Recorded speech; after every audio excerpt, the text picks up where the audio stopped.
send it to you.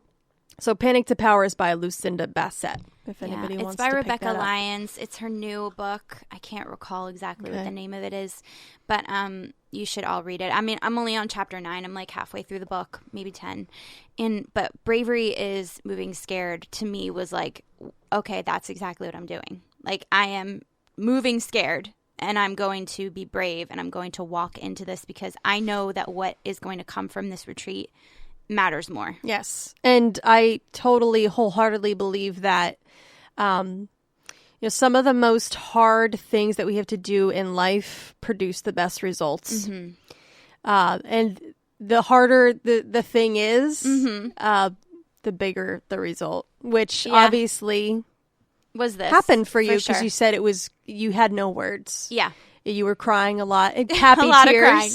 Some were scared tears, but a lot of happy tears. So what were some of the things that kind of made you cry in a good way? What was memorable about it? Well, for starters, there's nothing like worshiping in a room full of worship leaders. That means full of singers. Because it's different than just worshiping in a room of people. It's elevated. And being in a group of worship leaders, those of you that are leaders can understand this. No one has to lead you because you know, like, your goal of worship and what you're trying to accomplish and what you want to see happen and how you want to meet God there. So each of us were already at that point. Like, we all had the same idea of what we were looking to accomplish in our worship time. And it was just elevated. So the second that somebody started leading worship, I believe Todd started leading right away, and Paul, they were like a bunch of them in a group, and Christy Knuckles, like everybody was there. And the second that it started, I was just like, oh my gosh, God, this is just so beautiful. It's just so beautiful. Look at all these people worshiping you. It's just so beautiful. Like, and I just had tears streaming down my face. And I just feel like we forget that we're all still people. Mm-hmm. You know, like, we each have our own struggles, and to just be there for each other and to pray for each other and be together with one united purpose was just beautiful to me.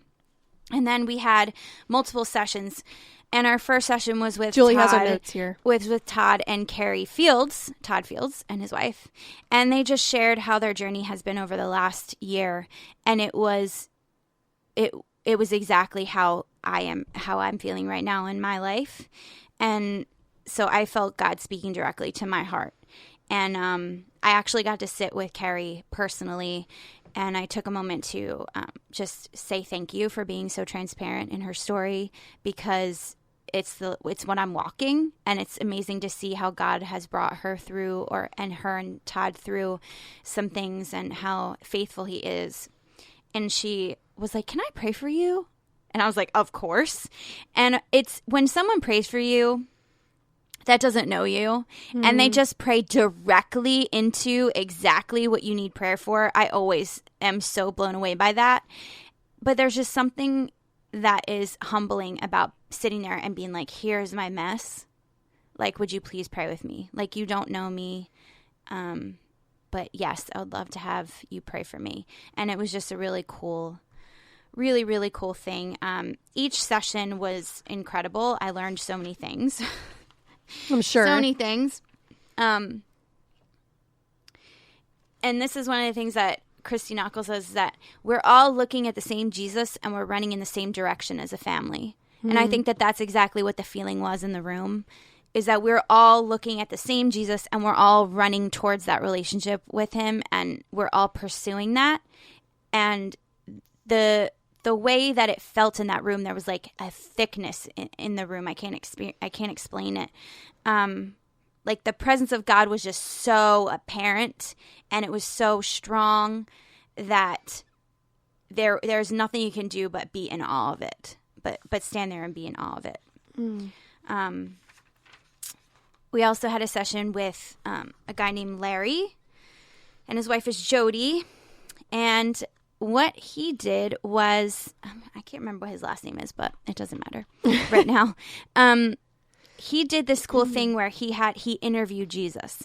So he had an open stool next to him, and he would ask questions and the answers would come up on the screen. And then questions from Jesus would come up on the screen. And then he asked us Jesus from the interview, asked us 3 questions. And Larry asked if we would take 45 minutes in silence and go and ask Jesus these questions and just get to the heart and the truth of these questions and what God says about us. What were the questions? I got to pull them up on my phone because I took some pictures just to make sure I had them. I couldn't write them down fast enough. Of course, I couldn't write them down fast enough. But let me just see if I can pull them up here. Yep. So the question was, here we go. What do you want to know in my life right now? Oh, what do you want me to know? So what do we want Jesus to know about our lives right now? Would you show me how much you love me? Am I really your beloved? And what do you like about the way that you have made me? So what do we want Jesus to know about our lives right now? Can we show Jesus how much he really loves us or how much we really love him? Is he really our beloved or am I really his? And what do we think he likes about how he's made us? And at first, Larry said 45 minutes, and I was like, ooh, that's a long time of silence. And he was like, when you get up to go to wherever it is that you want to pray about this, he goes, don't talk to anyone. He's like, that's just telling God that he doesn't matter. He's like, put your phones away, get up from your seat if you want to, you don't have to, and go and sit with God for 45 minutes. And that's what I did. And at first I was really intimidated, but I wrote yes, I can see tons and tons of pages. 7 notes. Did they give you that journal too? Yes. That's nice. They gave us this journal.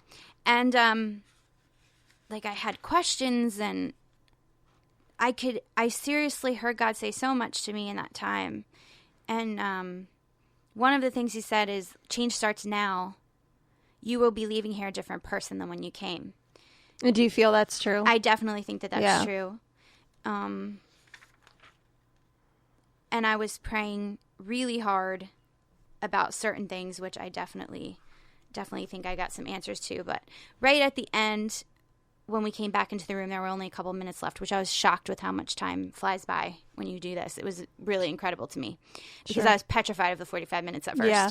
So I went back in and I sat down, and they were just playing some music in the background, and I got down on my knees and I just sat there in quiet, and you could hear just the music, and I heard God say, Julie, make worship music. This is who you are, a worshiper, who I have called you to be. Rise up in that, stand tall, be proud, go do it. I made you for this, and I love you just the way that you are. And then we just went back and we kind of discussed very briefly. A few people were called up to say if they had heard something very specific or answered prayer. And somebody said, this is not long, but I just want to say that I heard God say, I am chosen. I am chose me. And I was like, what? That's so good. So I awesome. Really quickly jotted that down, because I am chosen because I am chose me. Such a cool statement. That's awesome. Some people are just very deep. Oh man, it was super deep in there. Our next session was with Charlie Hall, and that man has just a way of speaking. He's so funny. Yeah. The whole time you're laughing, but his way with words, you would appreciate this, because you're always like, I love when people use certain words, and you just appreciate words. He has a way of speaking with these incredibly deep words in a one sentence phrase where you're like, whoa, that just hit me real hard. And he had given us a couple things, and if we related to them, then we would stand up, and then people around us would be praying for us. And I cried so hard during that one. I mean, sobbing, crying.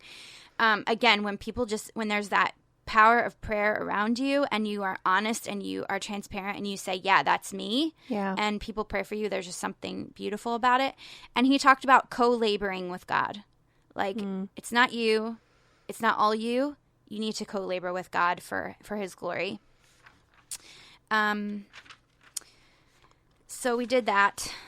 Our last session, each session we had like worship time in the beginning, some worship time in the end, maybe some in between. We actually did communion at Charlie's, which I couldn't partake in because they dipped bread into and Julie's gluten free into the juice. And so as the act of communion, I went through the line and I walked up to each station and quietly whispered to Todd Fields and Christy Knuckles, like, that's the station I was nearest. I was like, I can't take it because of my allergy, but I want to do it I just want to do it. That's respect. So funny. And so they both, like nodded at me.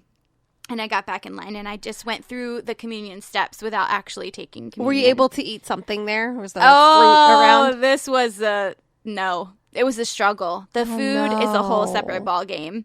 I had people that were really feeling bad for me. They were like, bring me kind bars. Like, I have an extra kind bar in my bag. I brought an extra apple. One of my group leaders had little peanut butter packets. She kept like giving me the peanut butter packets, but there wasn't really anything for me to eat. Oh, no. It was hard. So I learned a lesson. So in future, I need to bring a water bottle. I need to bring a coat and a hat, and I need to pack snacks. These are the lessons. Coat and a hat. Was it cold? I'm guessing. Oh my gosh, it was so cold. It was so cold.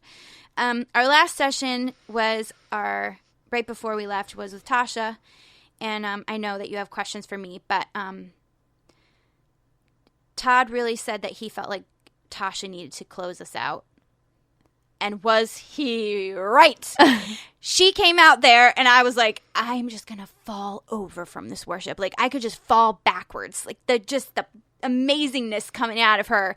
And she, like, starts singing No Longer Slaves, and I'm, like, have tears falling down my face. And I'm like, I'm no longer a slave, Tasha. Yeah. But she had a couple key things that she wanted to tell us, but one of them that I've heard on repeat, which I put on my Instagram, is she said, my praise is working in the dark. And to me, that's very powerful. Like, God does not stop working. He doesn't take a break. He's not asleep. He's working while we sleep. He's working 24/7. And I always talk about my anxiety is very bad at night. Yeah. And how it really affects me at night. Sure. And so that phrase that she gave us, my praise is working in the dark, it comforted me. It comforted my soul. And so I will take that, as I go forward with anxiety. And I did meet with a woman that did, what is the word? Intercessory prayer? Mm-hmm. Is that the Intercessory prayer, right. So you had to sign up for her if you wanted to like have her pray for you. And I had an idea of what I wanted to talk to her about. And then we had this session with Charlie, and I lost my mind about what the heck I was going to talk to her about because I thought about 1,000 things I needed to talk to her about. And I walked in, and she prayed into the things that I almost didn't want to say. And it was just remarkable. And her husband also is there, or her partner, or I'm not really sure how they're connected, but he's also there. And I left that room with like a relief and a release, and I cried my way back to our room. And it's funny because the girl before me, Drew, she came out and she was hysterically crying, and she goes, good luck in there. And I'm what was great.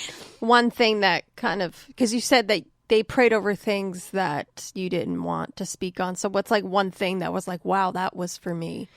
She said that in the first 2 minutes of meeting her, I had said the word anxiety 4 times. Interesting. And I did not even hear myself say it.